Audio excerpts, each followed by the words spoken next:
Good afternoon, Tom Johnson, and it's good to be back with Fair Game Laguna Beach. And I'm with Mayor Alex Rounaghi. Alex, great to see you. Been a while. It's so great to see you. I tried to fill in and interview some other people, but no one can compete with you.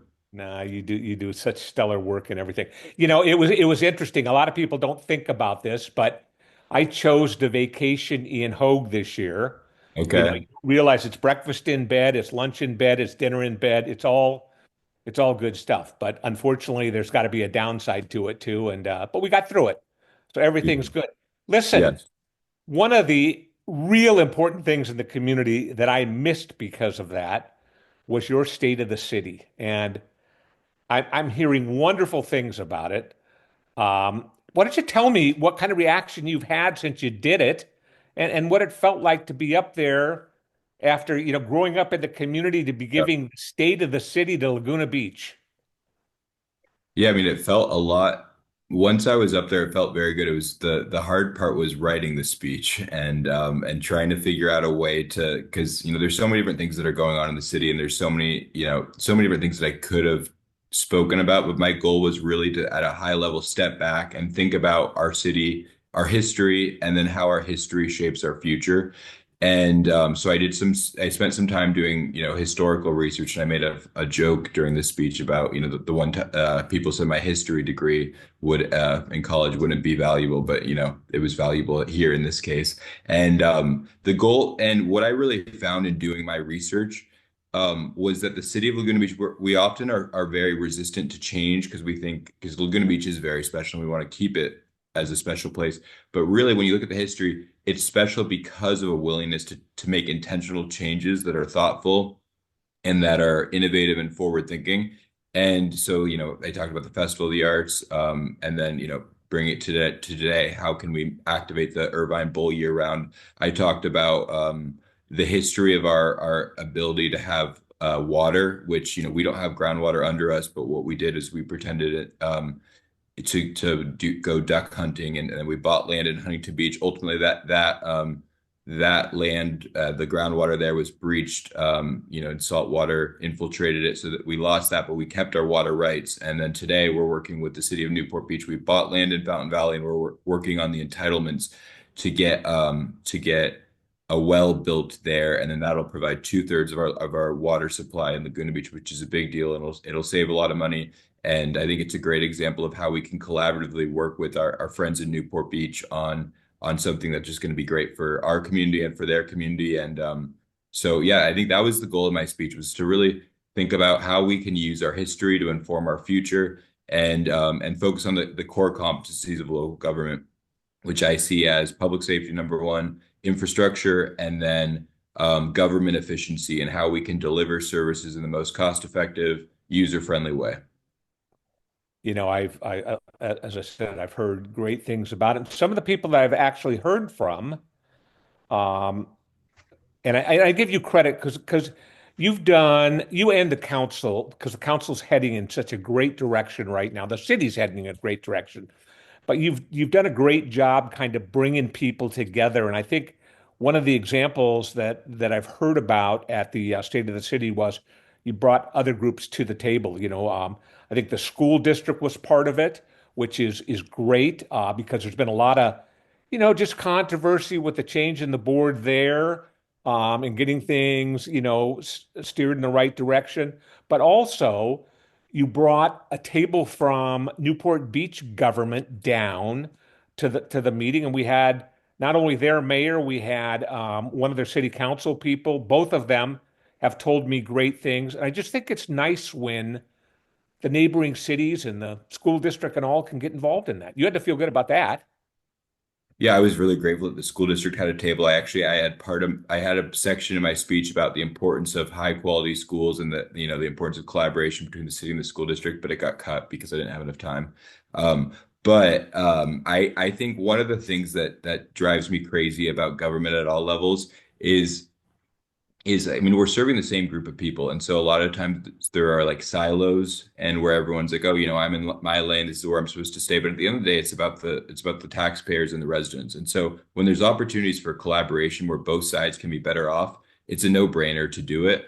And so, I think our council's done a really good job of we are the water district as well. We're the board of the water district, which is separate but a subsidiary. So, working collaboratively, as the water district, working collaboratively with the city of Newport Beach, and then continuing efforts with the school district to figure out how we can work together to make this the best place for families to raise kids in America. That's ultimately the goal. So, if I had a dollar for every time I heard, I've spent most of my career in Newport Beach, and more recent times in Laguna, but for the long time in Newport Beach, people always said, if you brought up Huntington Beach, we're not Huntington Beach. If you brought up Laguna Beach, we're not Laguna Beach. And to hear the collaboration that's going on, and just the interest in working together city to city, because I do think it's important. In fact, what I wanted to just touch on real quickly was, there's been released a severity map of fire, the fire hazard severity zone map by the state. And when we think about that, on one side you have Laguna Beach that's surrounded by areas of severity, and part of that severity area jumps up and touches Newport Beach. So I mean, there's another commonality of that. Totally. What did you think about the severity map, and what does that take over the next, couple of months to get that in play?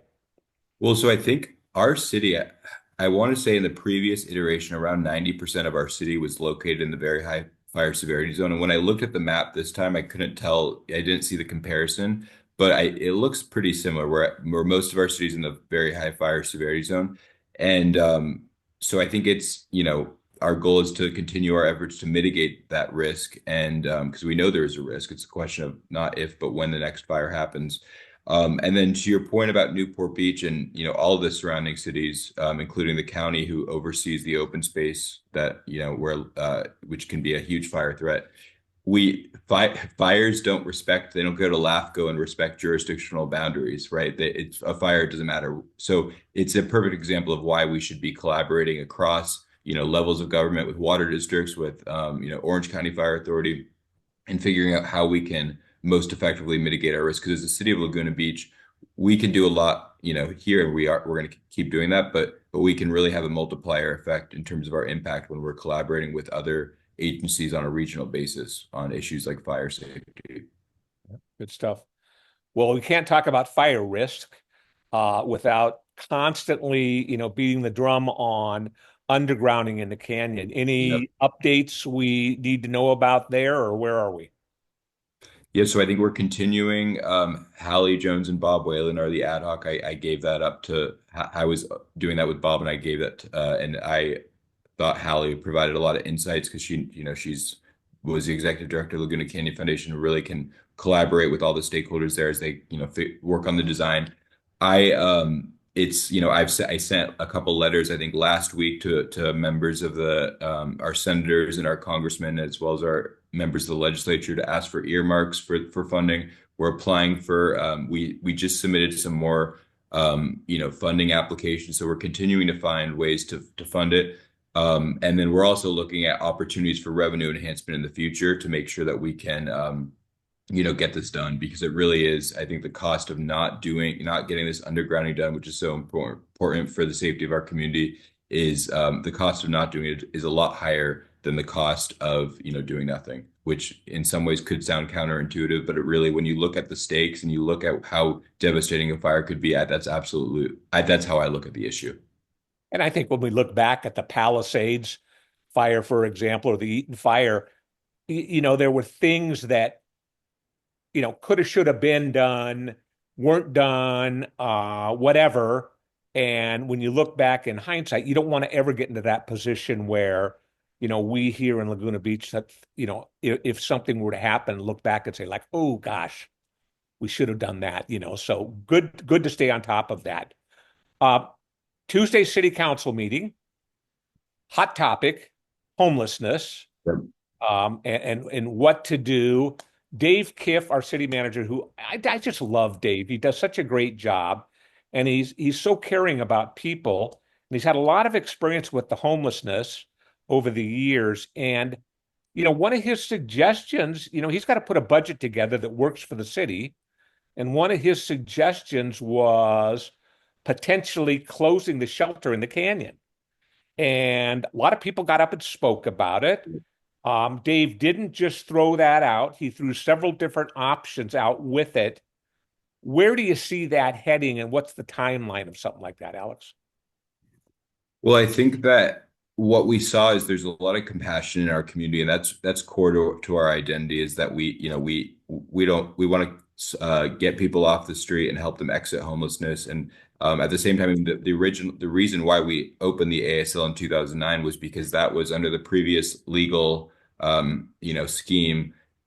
You had the only way to enforce your anti-camping laws was to have enough shelter beds, for people to go. And so we had, encampments in Heisler Park, and because of the collaboration between the police and the Friendship Shelter, we stood up the ASL, and that's allowed us, and that's been important.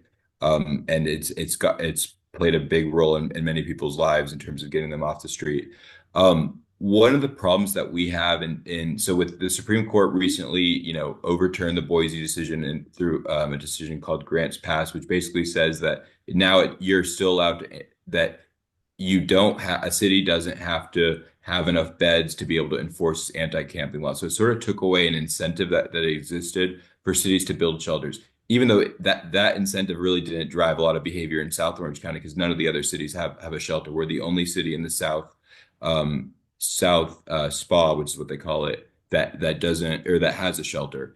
And just like fire is a regional issue, homelessness is a very much a regional issue because what we have is people are coming in across lines and so so in terms of the next steps, I think we need to have more communication and collaboration between city staff and police and the Friendship Shelter and figure out how can we work together to solve some of the issues that we're seeing in terms of, the police have reported that there's more calls for service in the area around the ASL.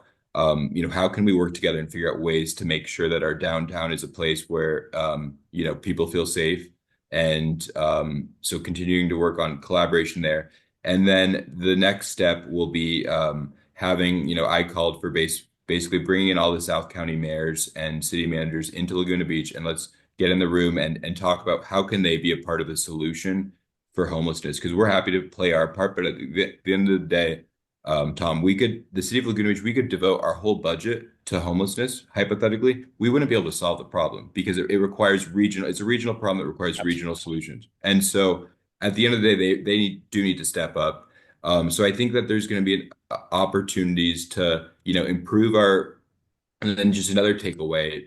One of the things that I mentioned was, and it was sort of a theme for, on different agenda items throughout the night, but also just how I look at government. There's always ways to make things better, right? The idea that the way that things have been is the best way to do them. It could be true in some instances, but typically it's not. There's always usually opportunities for improvement.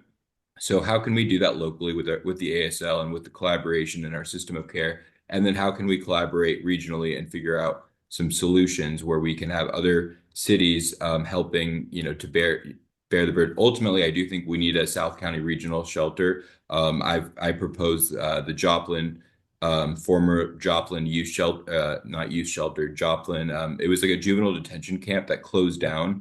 And during COVID, it was actually a place where the county had a lot of homeless people there. So it's a perfect location because it's really big. So you could have all the supportive services that are needed, including like medical, psychiatric, social services, and then you could have tiny homes. So I'm not an expert on the issue, but I think that there are solutions that are out there, and that's a county-owned piece of land. So it's something that I'll be talking to Supervisor Foley about.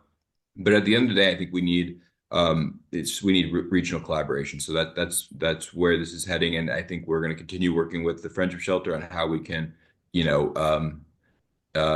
help people get off the streets while also ensuring that people have public safety in our communities because that's so important. Right. Surprise question. You're a quarter of the way through your first term as mayor. Has it lived up to everything you thought it would be? Is it taking more of your time? Is throwing out the first pitch at a little league game everything you thought it was? How about it? It's, I mean, I think what's so interesting about being the mayor is that a lot of people, I mean, really, it's the same. It's not that different than the role of a council member in terms. I mean, we have the same. We're, five of us that we all vote. I don't make decisions on my own, right? I work with our colleagues in public meetings, and then the city manager is the one who implements it. But I think the public has a different perception of the role of the mayor. So it's like a much bigger deal to people that I'm the mayor compared to when I was on the city council. But it's been great. I get to have more conversations with you, Tom. So that's of course highlight number one of being the mayor. Yeah. But it's been a great, and I'm just so excited about the progress that's being made in the city. And I think what a great council we have, and the discussions that we have are always. We don't always agree on everything, which is good because when you're in a group where everyone agrees, that never leads to the best decisions. So I think I feel really good about the direction of our city, and I hope we can continue to move in that direction and solve. I think over the next 5 years there's a lot of opportunities to solve some really complex and longstanding problems and work towards solutions. So I couldn't be more excited about that. Well, that sounds wonderful. Alex, it is so good to be talking to you again. So God good to be with willing, we'll you. do this again next week. I'm fairly confident that everything's heading in the right direction for me personally and at the same time for the city. So it's good stuff. Fair game, Laguna Beach, Tom Johnson, and Alex Rounaghi. We'll see you all next week. Thanks. Thanks, Tom.